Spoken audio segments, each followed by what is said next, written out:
অল্পের জন্য বড় দুর্ঘটনার হাত থেকে বেঁচে গেল একটি বাড়ির পরিবার। হঠাৎ করে রোলার গাড়ি বাড়ির টিনের বেড়া ভেঙে বাড়িতে প্রবেশ। যদিও বা রোলার চালক দুর্ঘটনা ঘটার আগেই স্টিয়ারিং ছেড়ে লাফ দিয়ে পালিয়ে যায়। বাড়ির লোকজন আতঙ্কিত হয়ে বাড়ি ছেড়ে রাস্তায়। বাড়িতে রোলার প্রবেশের ঘটনাটি ঘটে সোমবার বিকেল 4:30 নাগাদ নেতাজি পল্লী এলাকায়। জানা যায়, বাড়ির বেড়া ভেঙে শঙ্কর চক্রবর্তীর বাড়িতে হঠাৎ এই রোলার প্রবেশ করে, যার ফলে শঙ্কর চক্রবর্তীর ঘরের একটি অংশ তছনছ হয়ে যায়। ঘরে ছিল শঙ্কর চক্রবর্তীর পরিবার।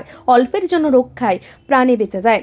ব্রিজ চৌমুহনীর দিক থেকে রোলার চালক দ্রুতগতিতে রোলার গাড়ি চালিয়ে আসার পর নেতাজি পল্লীর কাছে নিয়ন্ত্রণ হারাতেই রোলার একেবারে শঙ্কর চক্রবর্তীর বাড়িতে প্রবেশ করে, এমনটাই জানান প্রত্যক্ষদর্শী এক আইসক্রিম বিক্রেতা। খবর পেয়ে ছুটে আসে দমকল বাহিনীর কর্মীরা এবং পুলিশ। এরপর খবর দেওয়া হয় বিলুনিয়া পূর্ত দপ্তরে। শুরু হয় বাড়ি থেকে রোলার উদ্ধার করার কাজ। Bureau report, digital Tripura. আমি তো হকার আমি সিঙ্গার লিয়ে যেতে আছি। হ্যাঁ, তো এবারে আমি আপনি তারা করেছে গাড়ি নাম ছিল তারা করেন দাঁড়ান এবারে দাঁড়াইতেছে না। হ্যাঁ, এবারে আমি ডাইরেক্ট শুষে এবারে হাল দিয়ে লাগছে, হাল দিয়ে গাড়ি মুছে দিয়েছে। আপনি রাস্তায় আসলেন? হ্যাঁ, আমি সিঙ্গার লিয়ে আপনি উঠে আছে। ও, আপনি আইসক্রিম বিক্রি করেন? হ্যাঁ,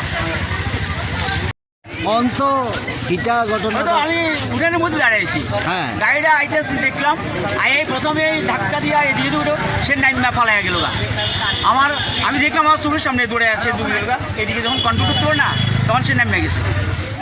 আমি উঠানের মধ্যে দাঁড়ানো। ও ড্রাইভার আগেই নেমে পালাই গেছে? ছাড়ে দিয়ে বাগছি। আচ্ছা, এটা কোন জায়গা? এটা নেতাজি পল্লী, বিলুনিয়া। কি নাম আপনার? আমার নাম শঙ্কর চক্রবর্তী। এটা আপনার বাড়ি? এটাই আমার বাড়ি।